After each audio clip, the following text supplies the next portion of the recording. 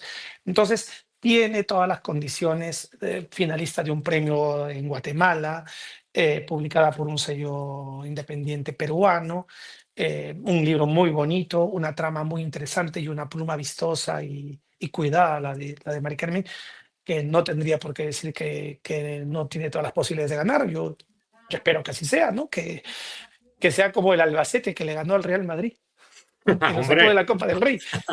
a ver, estas cosas tienen que ser así. Los pequeños, bueno, los pequeños, entiéndeme, los que somos del Cádiz también tenemos que soñar con que algún día estaremos ahí. Estuvimos en los cuartos de final de la Copa del Rey también, hemos estado en primera muchos años. Es decir, ahí tenemos que saber competir y también tenemos que saber ganar. Y estoy seguro que Mari Carmen González, amiga mía y compañera, yo le mando desde aquí pues toda mi energía positiva para ese certamen y para esa finalísima y bueno, que vaya todo bien porque Altazor tiene mucho que decir y lo está diciendo ya, de hecho, Willy.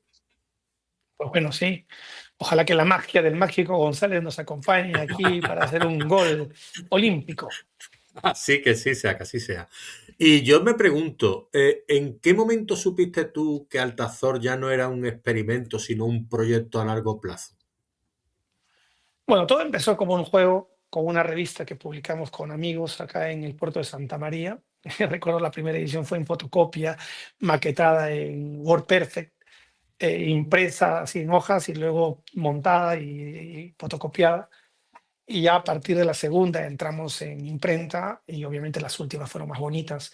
Y ahí empezó todo, ¿no? Todo empezó como una revista que unía la propuesta que se hacía en América con la propuesta que se hacía en Europa, en este caso Perú y en este caso España, concretamente el puerto de Santa María. Y recordar también los inicios, porque eso se parece mucho a lo que hizo Vicente Huidobro cuando creó una revista literaria en su época que estuvo en Francia y conjuntamente con gente, o sea, él chileno con gente francesa, pues era un símil y también un homenaje el llamarla así, ¿no? Altazor. Eh, y de ahí terminamos formando una asociación cultural con el mismo nombre, Altazor, y de ahí empezamos a editar. Y los primeros libros que se editaron fueron aquí en España. No recuerdo si fueron 15 o 14 libros publicados acá en España, hasta que yo retorno al Perú y bueno, empieza uno tras otro el bombardeo de literatura. Empezó como una colección, como una editorial a la que no quieren publicar los sellos por los temas y con temas un poco temas iconoclastas, temas vanguardistas. El primer libro que publicamos, Ajo, de Jonathan Bisi Creasy, un escritor marginal, eh, un escritor narcisista, un escritor que le habían catalogado en un diagnóstico con algo de esquizofrenia. Y luego pasamos al siguiente libro, que era mi publicación de mis antipoemas. Luego mis libros de relatos eróticos. De ahí sacamos a una persona que se estaba quitando de la adicción a la heroína, luego a un músico, luego a un dramaturgo, en fin, pero nosotros nos movíamos en esos escenarios, ¿no? Pero cuando yo me regresé al Perú y empecé a ver cómo podíamos encaminar la editorial, tiré en ese momento por algo más popular y tiré por lo que es la literatura regional por diversas regiones del Perú. Empecé a crear bibliotecas regionales. Saqué la biblioteca Ancashina, la biblioteca Yacuchana, la biblioteca Liberteña, Piurana y la biblioteca del Callao. Y también antologías, ¿no? O sea, biblioteca, cuando digo, me refiero a un mínimo de diez volúmenes y un máximo de 20. En ese juego hicimos. Y sigo todavía soñando en que en algún momento pueda seguir publicando ese tipo de libros populares dirigidos así por regiones, ¿no? Faltan muchas regiones por hacer, pero bueno, todavía vamos a ver qué Bueno, pasa si es que, esperemos que si es que me da vida. que ese sueño se cumpla y haya mucha vida por delante y muchas obras por publicar. Me pregunto yo, Willy, ¿qué tipo de libros decidiste tú desde un primer momento no publicar desde el inicio de Altazor, incluso aunque tuviesen una cabida comercial mayor? ¿Qué libros no tenían cabida en Altazor? Bueno, de momento no hemos sacado libros de autoayuda, por ejemplo. Esos libros no hemos sacado. Libros de corte político duro, tampoco. Tampoco he sacado libros de deporte, ni tampoco de cocina, pero no es que me haya planteado no hacerlo, ¿no? Lo que sí debía haber hecho, y que eso el tiempo dictará si fue un acierto o no, era un posicionamiento más al 100% del gusto de uno. O sea, lo que a mí 100% me gusta, ¿no? Es decir, enfocarme en este tipo de literatura con el que surgió Altazor. Y jamás por mi cabeza pasó sacar literatura infantil, sacar literatura juvenil. No pasó. Imagínate ahora es lo que más edito. Más edito literatura infantil y literatura juvenil, cosa que cuando fueron los orígenes de Altazor, si tú me lo dices hace 30 años, pues te diría, no, ese camino nunca lo voy a hacer, ¿no? Yo no voy por esa literatura, ¿no? Empecé con la literatura infantil a raíz del nacimiento de mis hijas, de mi hija mayor concretamente, y fue producto de ella que dije, ostras, pues y yo mismo empecé a escribir literatura infantil. Obviamente me cambié, me puse un seudónimo, ¿no? Porque lo mío va relacionado un poquito más a lo fuerte, lo erótico, a lo humorístico. Entonces creé el seudónimo de Abril Alonso para publicar cosas que tengan que ver con lo infantil. Yo te voy a preguntar una cosa de padre a padre, porque yo sí lo sentí y quería saber si tú lo has sentido. ¿Te volviste más blandito con la paternidad? ¿En qué sentido, bendito? Blandito en el Porque sentido emocional, en el sentido literario, en el sentido... en todos los sentidos, bueno, pero si principalmente en el podríamos, literario. En si los temas podríamos que llamarlo, tratas. claro, si podríamos llamarlo así como tú lo estás denominando, sería ese quiebre que yo no me planteaba, ni me planteé, ni me imaginé que iba a ser literatura infantil, pues eso sí sería, ¿no? Una de las razones que no me debilitaron, al contrario, me dieron un brazo más, ¿no? O sea, un rubro más en el cual poder participar. Y eso he de agradecer. O sea, no habrían varios libros que he escrito si no fuera a raíz de ellas. Pero ablandarme en los otros sentidos, no. Por ejemplo, yo sigo escribiendo con fuerza mis textos, saqué cuando ya mis hijas habían nacido, mi libro El Sendero Luminoso del Placer, que tiene mucha carga vivencial. Me he desfogado de todos mis demonios, burlándome de cada una de las acciones que hice en la juventud, ¿no? Pero fueron publicadas ya cuando ellas estaban con vida. Entonces, y sigo haciendo cositas. Saqué un libro hace poco que se llama Lágrimas de Onán, saqué Tres Palabras que tiene mucha humedad y tengo en mente sacar uno que se va a llamar Tres Palabrotas. En fin, o sea que la fuerza guerrillera de mi palabra no ha sido mermada, pero sí me ha salido una raíz más, una vertiente más, un camino más, un sendero más con lo que es la literatura infantil. Muy bien. Yo es que cuando fui padre, te explico, yo no es que me reblandeciera, sino que emocionalmente me volví como más sensible a todo. Entonces Bueno, eso no, también, la sensibilidad creo que sí está presente desde siempre, no necesariamente por la paternidad, porque cuando alguien ama mucho la literatura y está enfocada sobre todo en temas de poesía, ¿no?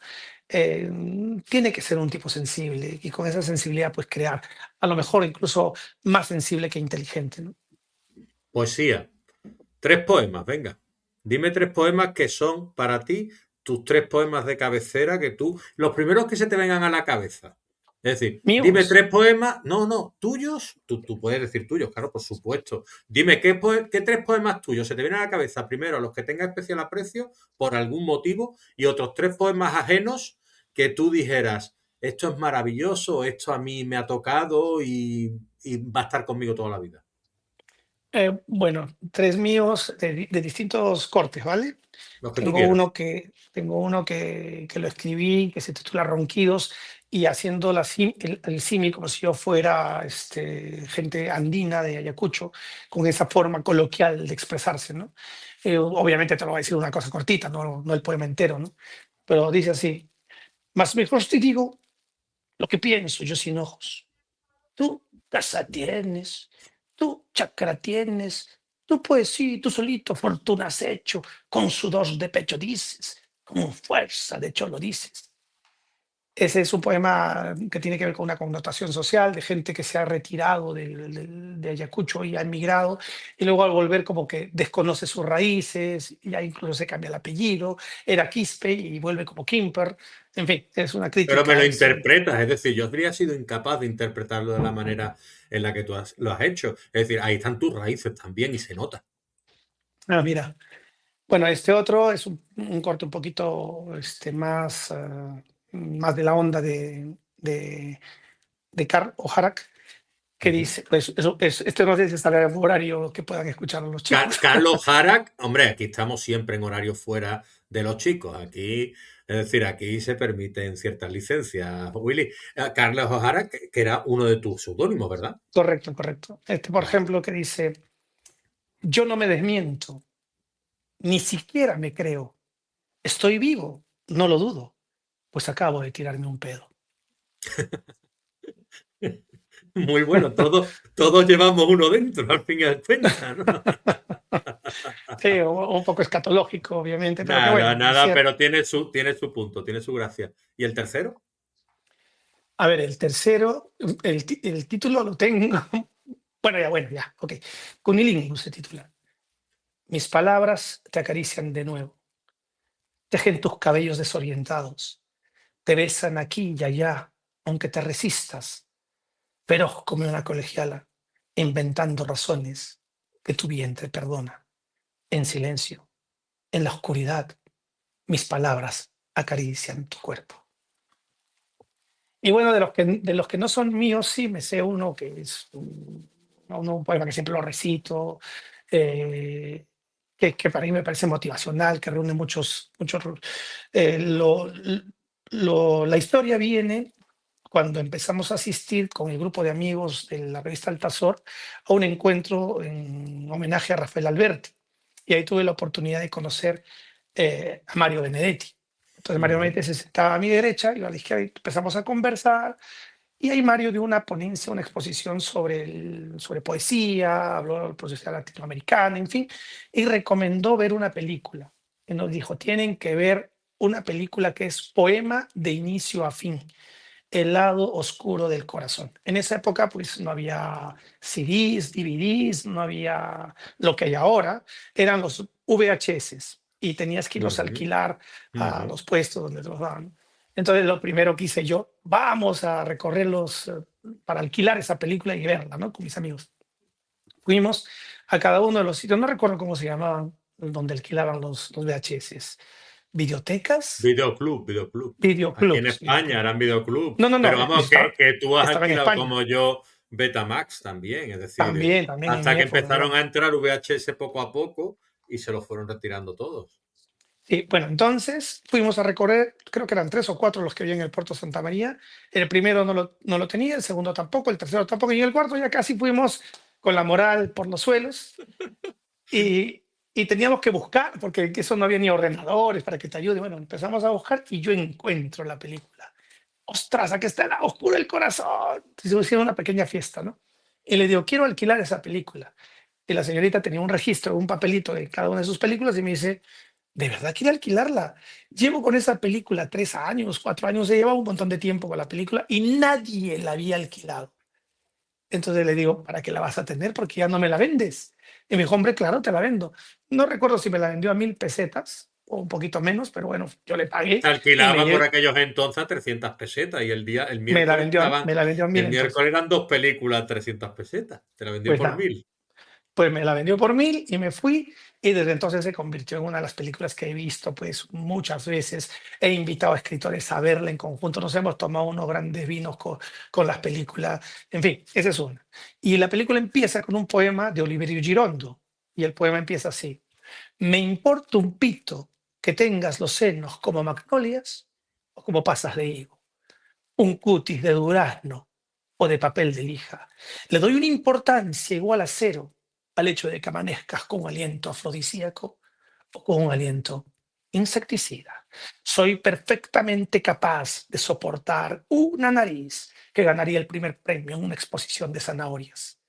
Por eso sí, que en esto soy irreductible. No te permito bajo ningún concepto que no sepas volar.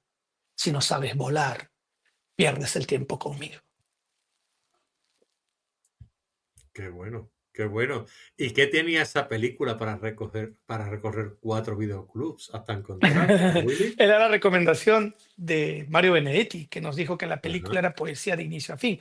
Y es así, el Y lo era, protagonista ¿no? es sí, Darío Grandinetti, que tiene esa esa forma de actuar y de sentir y de vivir la poesía, no solamente en la escritura, sino como parte de su vida. Es decir, tú ves la película y ves ahí a un poeta, ves lo que realmente. Entonces, cuando vimos esa película, yo me acuerdo con los amigos nos quedamos mirando y nos calificamos, ¿realmente somos poetas nosotros? ¿O simplemente escribimos poesía? Entonces empezamos a debatir, a conversar y al final decidimos ser escritores de poesía, no calificarnos todavía como poetas, porque no estábamos todavía a la altura de unir nuestra vida con nuestro pensamiento, con nuestra literatura, tal cual. Pero sí fue un aliciente a que la poesía se te fuera metiendo dentro y pudiéramos exteriorizarla. Tal es así que cuando íbamos a los recitales poéticos, nosotros, por ejemplo, íbamos a un restaurante, bueno, los recitales estaba bien que recitaras poesía, pero nos íbamos a los bares y de un momento a otro había un silencio y ¡pum! Empezábamos a recitar los poemas y parecíamos unos locos, en las calles, en los supermercados, tal cual el personaje. Incluso cuando ya la noche oscurecía y ya no había público, ya no había nada abierto en el puerto de Santa María, y nosotros queríamos seguir, sobre todo con Andrés Hernández Morente y con Juan Carlos Arniz, con ellos dos, caminábamos, y ya pues que sería 2 de la mañana, 3 de la mañana, un lunes o un martes que todo está cerrado, y decían, pues queremos seguir leyendo poesía y no tenemos público. Y no me acuerdo a quién se le ocurrió la idea de decir, pero ¿por qué no? Tenemos a las prostitutas que están ahí al lado de la estación de tren. Pues vamos, y le recitábamos los poemas a las prostitutas. Ahí terminábamos nuestros días algunas veces en el puerto Santa María. Muy bien. Y te quería preguntar yo, tú como editor, una vez que eliges un título, lo escoges, te lo has mirado y contactas con el autor, ¿cuál es el acompañamiento, la relación entre editor y autor o autora que tú llevas a cabo? Bueno, en algunos casos se hace muy fluido, en otros casos se hace un poco más denso, otros se hace un poco más amical, otros entran a formar la familia que yo no le puse, le puso Carlos Calderón Fajardo, la familia altasoriana, porque sentíamos que éramos una familia, porque yo siempre hacía reuniones en mi casa, en Perú, invitaba a mis escritores, a mis autores casi siempre, era un punto de reunión donde caíamos, se presentaba un libro, terminábamos. Entonces los consideraba parte de una familia, ¿no? Entonces ese era una forma de decir, bienvenido, estás conmigo, y no solamente eres mi autor, sino ya eres ya mi amigo, porque compartimos un trago, compartimos una comida, compartimos nuestros tiempos, y ya, y se creaba pues una hermandad. Creamos la revista Altazor también con estos amigos allá en España y sacamos la segunda etapa de la revista con otra visión un poco más comercial, pero también cargada de literatura. Muy bien, muy bien. Eh, ¿Cuál ha sido el error editorial que tú dirías que te gustaría no haber cometido? Bueno, tengo dos errores. Recuerdo que cuando me nombraron presidente de la Cámara, perdón, de la Cámara, no, me nombraron presidente de la Asociación de Escritores de Ayacucho, lo primero que yo pregunté, una vez que ya di mi discurso, pregunté a todos los escritores ayacuchanos que asistieron, dije, ¿quiénes de ustedes que son socios de la Asociación de Escritores de Ayacucho no tienen un libro publicado? Entonces levantaron la mano, no me acuerdo si tres, cuatro o cinco, no recuerdo el número.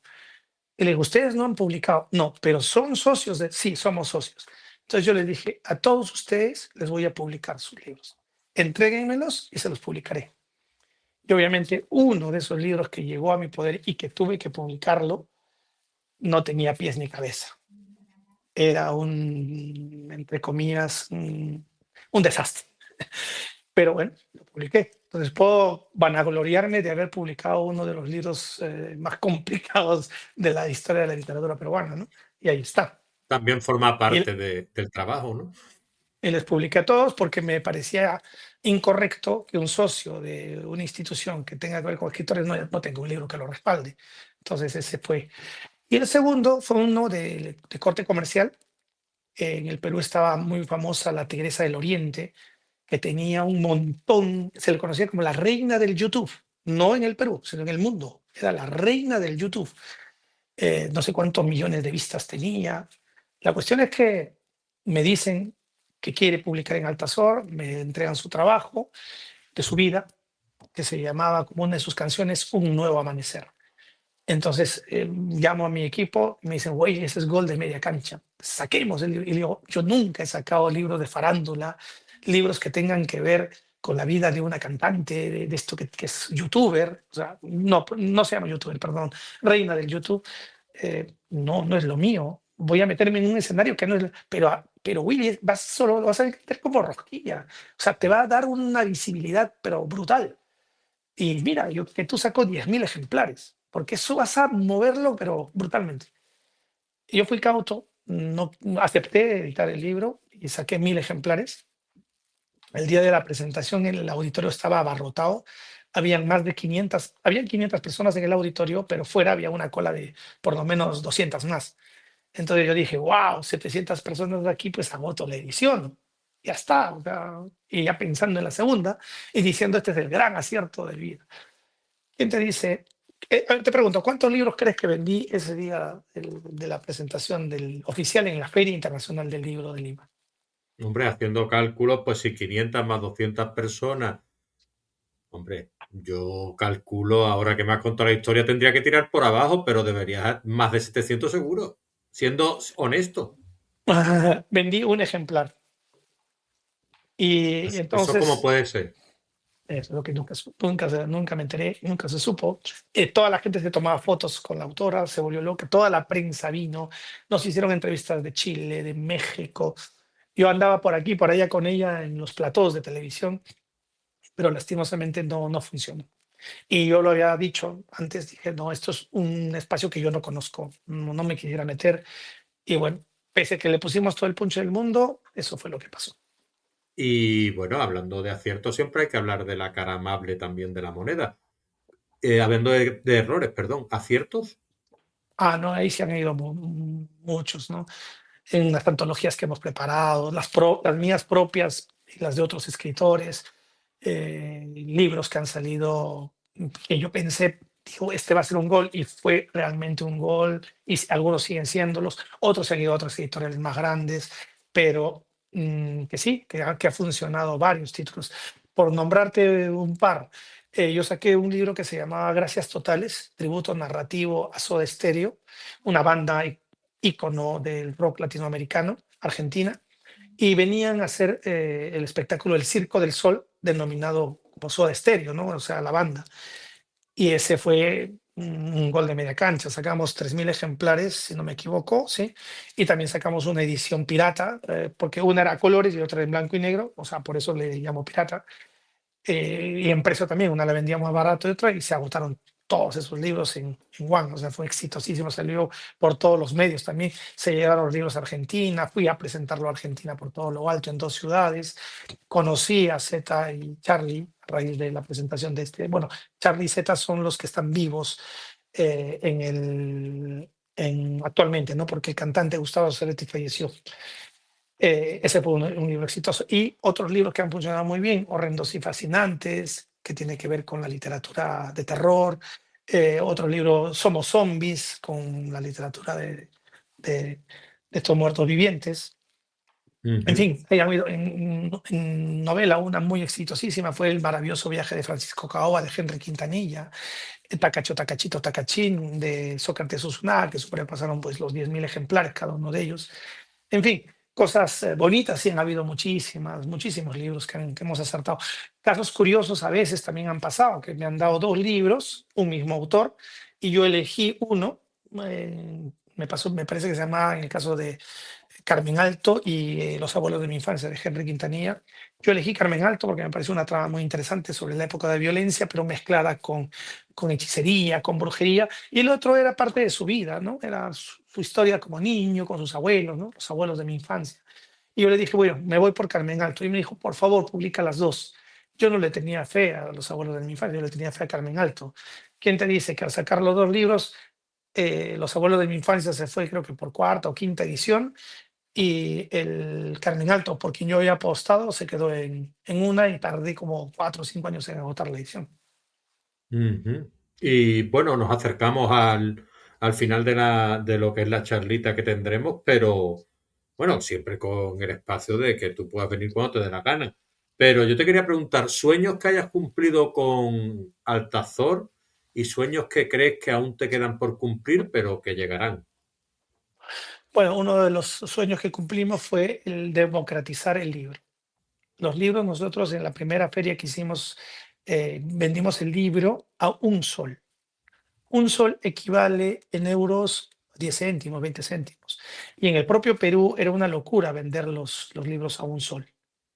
Entonces hicimos una campaña y sacamos como 50.000 libros y fueron vendidos a un sol. Eso fue un sueño, pero loco. Fui criticado, vendí mi carro para hacer eso, vendí mi carro para sacar el dinero, pero conseguimos nuestro objetivo. Obviamente, en esa campaña se vendían los libros a un sol, pero como eran ferias itinerantes, habían libros de otros precios también que circulaban. Lo fuerte era el libro de un sol, pero habían de otros que en cierta medida la gente ya jalaba, se los llevaba, ¿no? Eso fue muy bonito. Luego, cuando hicimos en la época de la pandemia, el book track, bueno, el libro del camión de los libros, que fue en formato retablo ayacuchano, que empezó a circular por distintas ciudades del Perú, llevando lectura y llevando literatura democratizada, o sea, libros baratos. Esa es otra cosa que siempre le tenía en la mente de hacerlo y lo conseguí.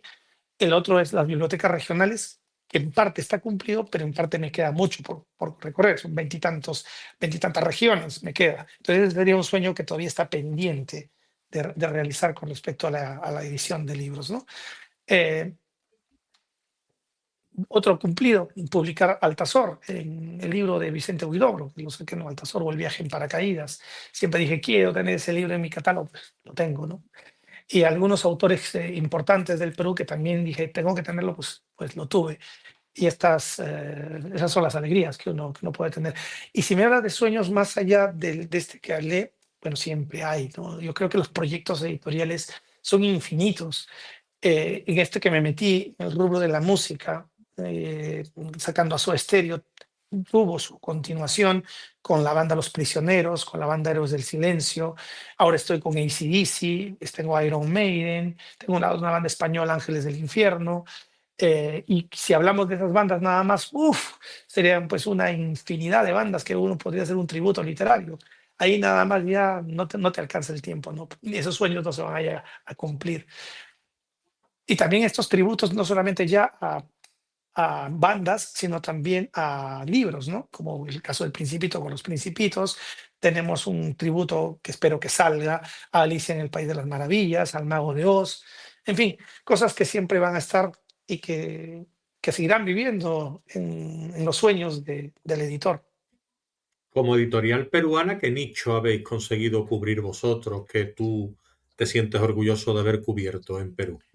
Un nicho importante que hemos cubierto y creo que somos la que más edita en el Perú es el cómic. Tengo un pedazo de editor de cómic que es Carlos González. Es muy exquisito, se toma su tiempo, publica solamente 4 libros al año, pero son de una exquisitez cada uno de ellos. Hemos ganado uno de los premios con él, ¿cómo se llama esto? De los premios de la revista más importante de circulación nacional, que es la revista Somos, el premio Luces, eh, con Tinieblas de Ultratumba, pero siempre. ¿Consideras el género, el cómic un género narrativo, un género literario? Sí, por supuesto. Un género que fusiona lo gráfico con lo narrativo. O sea, tiene una historia, tiene una dilación, un inicio, un nudo, un desenlace en muchos casos. Otra, donde también hay peso gráfico, pero la grafía, perdón, la imagen te transmite, te está contando una historia.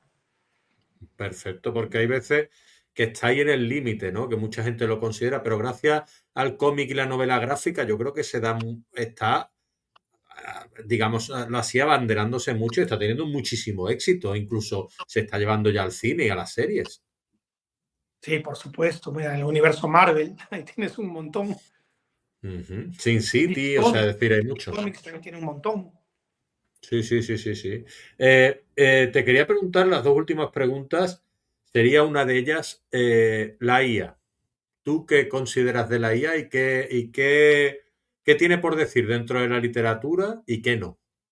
Bueno, a mí, yo soy poco tecnológico, ya lo habrás notado con todos los problemas que hemos tenido para poder trabajar. Yo todavía en esto soy medio neófito. Entiendo que hay que estar acorde con las nuevas herramientas para aprovecharlas. Un amigo que estuvo por aquí, por Andalucía, Miguel Ángel Vallejo Sameshima, dio una conferencia en la Universidad de Granada sobre esto, precisamente sobre la importancia de la IA y cómo utilizarla, cómo acercarlo a lo que tú quieres hacer, obviamente. Pero yo particularmente todavía tengo mis reparos, no lo uso como de repente se debía usar. Y cuando la hemos usado a través de un tercero, sobre todo para temas de gráficas, de imágenes que ilustren un libro, la verdad que hemos tenido que rehacerlo y ha tenido que volver a dibujar un ilustrador o arreglar todo el desorden con el que se ha generado. Y para que me aporte, sí, para búsquedas, por ejemplo, mis hijas la usan mucho, a ver qué nos dice la IA, dónde podemos estar para conocer, para esto, lo otro. Igual, para una reseña, ¿qué libro me puede recomendar? Estoy buscando tal texto, o de repente una sinopsis que me pueda servir, pero creo que para la creación, como tal, muchos de el propio Vargas Llosa, pues tiraría de decir cómo van a hacer una novela con la IA, cómo vamos a leer este tipo de... Y los grandes músicos como Mozart, Beethoven, ¿qué dirían de las músicas que se componen? Aunque te gusten, aunque estén bien hechas, en fin, pero también detrás de esto, digo yo, ¿no? Hay gente que de repente lo está usando para darse una idea y que lo tome como si fuera un esqueleto. Algunos de los ilustradores del cómic, por ejemplo, me confesaron en Perú que sí les ayuda para armar ¿cómo le llaman ellos? Ahí tiene un nombre, historia, algo así, previo, ¿no? O sea, lo que van a hacer previo, Storyboard, quizá, algo así creo que es Storyboard, que tenga que ver con las perspectivas. la Entonces ya se los dan a estructura y todo esto. personajes y ellos ya empiezan, pero ya no pierden ese tiempo Mm, valioso entre una hoja, otra, hasta conseguirlo, ¿no? Entonces, de repente, otra de las cosas con las que puede funcionar muy bien es el temor del escritor a la página en blanco. Entonces, tengo la página en blanco, bueno, pongo en la IA, quiero escribir sobre un perro, a ver qué se te ocurre, ¡pa! ¿Cómo inicio? Un detonante. Entonces, si la IA me lo va a dar, pues ya tengo el camino más allanado para poderlo hacer, ¿no? ujú. Entonces, no sé, habría yo todavía no sé que ya está cada vez más posicionada. Mucha gente creo que se han sacado libros tecnológicos ya con la IA, canciones que sí las he escuchado, varias hechas por la IA, y la verdad que no me parecen malas, me gustan dentro del rubro musical que a mí me gusta, ¿no? Muy bien. Y ya para terminar y concluir, en tu experiencia como editor, porque, bueno, a fin de cuentas esto se creó como un espacio para ayudar también a los escritores y las escritoras que comienzan, ¿no? Y muchas veces, pues, lo que es la impaciencia o la frustración o lo que es el ansia, las ganas de publicar, pues hay muchas editoriales o pseudoeditoriales o imprentas encubiertas o editoriales estafas que muchas veces pues están ahí, ¿no? Tú, para fiarse de una editorial que sea real, ¿qué tú le dirías a un autor o una autora que te dice, oye, mira, Willy, estoy mandando o estoy pensando enviar a editoriales y estoy mirando en internet y tal para enviarla? ¿De cuál me puedo fiar? ¿De qué tipo de respuestas me puedo fiar? ¿De cuánto tiempo debería esperar yo el feedback de la editorial? Cuéntame un No, poquito. no sé, yo creo que un respaldo de una editorial es su catálogo, ¿no? O sea, esto es lo que yo hago. Aquí tienes mi carta de presentación, este es mi currículum vitae. Y estas cosas son estos eventos son donde yo participo y esta es mi cantidad de títulos avalados. Y puedes coger cualquier libro de los míos, de las últimas ediciones, y revisar qué te parecen, qué historias hay, si están bien escritas, si están bien editadas, con buena corrección de estilo, en fin, con buena presentación. Eso están a la orden del día para que cada quien pueda. Ahora, recomendar a quién sí y a quién no, no lo sé, eso ya es una cuestión más de quien lo busca, ¿no? Yo como no busco Ujú. editor, yo mismo estoy en este proceso, pues no podría. Si alguna vez alguien me ha dicho, ¿A quién me recomiendas para poesía? Por ejemplo, ahí sí hay varias editoriales exclusivamente que hacen libros objeto de tapa dura para niños, que yo no los hago, pues sí sé de una editorial al cual puedes acudir. Eso sí. Lo que sí me ha pasado es al revés, que me han recomendado amigos editores que no es su rubro y me los han mandado a mí. Y yo he editado varios libros recomendados por editores, que es algo simpático. Y otra cosa importante que también me gustaría poner sobre la mesa, sobre esta entrevista, ¿no? Sobre la mesa, es recuerdo que no me acuerdo quién me lo dijo, pero hablaban de mí como editor de editores. ¿Por qué? Porque dentro de mi catálogo tengo a varios escritores que después formaron sus editoriales propias, ¿no? Caso de Casimiro Ramírez, Ricardo Ayllón, entonces así como ellos hay varios en los cuales han publicado editores con Altazor. Muy bien, Willy. Pues bueno, yo te quería preguntar también que dónde podemos encontrar ese catálogo de Editorial Altazor, cómo nos podemos poner en contacto con la Editorial Altazor, cómo se pueden comprar vuestros libros y bueno, eso, que digámoslo así, tú nos digas dónde estáis. Ahora que hay una compañía en el Perú que busca libros, que es con quien ya hemos iniciado este proceso para que pueda llegar a distintas partes de habla hispana, ¿no? Ahora que tengo yo un viaje previsto para Perú, pues ya se cerrará el convenio para que puedan encontrarlos a través de Buscalibros, que llega facilísimo y en poco tiempo a todas partes del hemisferio.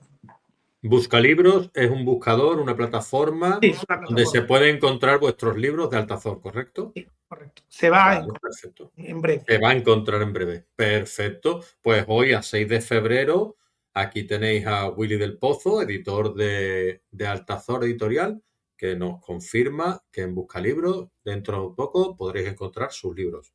Y nada, Willy, que ha sido un enorme placer y que muchas gracias por habernos acompañado y habernos dado tu sapiencia, habernos cedido tu sabiduría sobre libros y haber estado aquí, que me he pasado un ratito la mar de fenomenal contigo.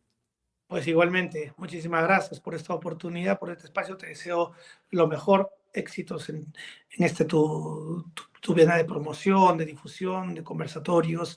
Y gracias por el detalle que ahora te adorna la parte de atrás con Ediciones Altazor. Un fuerte abrazo y espero volver a reunirme contigo en un futuro no tan lejano. Esperemos que sí. Un abrazo, Willy. Venga, que sigamos. Hasta luego.